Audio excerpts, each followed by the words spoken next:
اطلع يا ولد من البلد، خلي عيال البلد يرتاحون في بلدهم. اطلع يا ولد من البلد، خلي عيال البلد يرتاحون في بلدهم. اطلع يا استعمار، اطلع يا حمار، اطلع يا لاعب القمار. ايش تقول لي؟ يمعن بركه، يمعن غالطه، غالطوا نحن بالوحده حقكم دي، لكن نحن اللي طلعنا اللي عندكم نحن حق وحده صح. انتم ما انتم متوقعين ان احنا مع الوحده، تقولون ذولا ما بيقعون ما بيقولون وحده. لا، نحن شعارنا لنناضل من اجل الدفاع عن الثوره اليمنيه وتحقيق الوحده اليمنيه.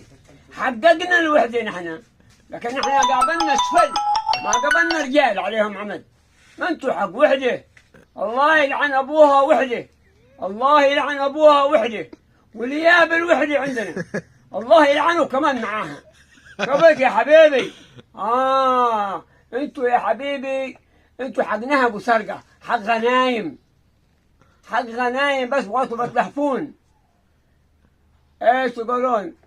نحن مش يمنيين، نحن حضارهم، لكن نحن قلنا يلا بعد نجبرهم بنجي وحده، لكن ماشي فايده، ماشي فايده فيكم طول.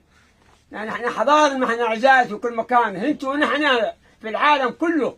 من يوم لقينا وحده ناكل يمني برع، يقولوا لنا لما نروح يمني برع. نحن مش يمني غبطوا، نحن بالوحده حقكم دي. عاد ايش؟ ايه حرام عليكم يا اخي، ايش اللي عيب حقكم ذا؟ صلحوا انفسكم زي الناس.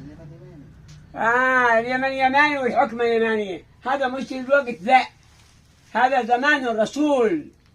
لما ارسل عاني معاذ بن جبل قالوا هذه رساله ودها حضرموت، وهذه رساله ودها اليمن. احنا مش يمنيين، غبقنا فيكم، غبقنا.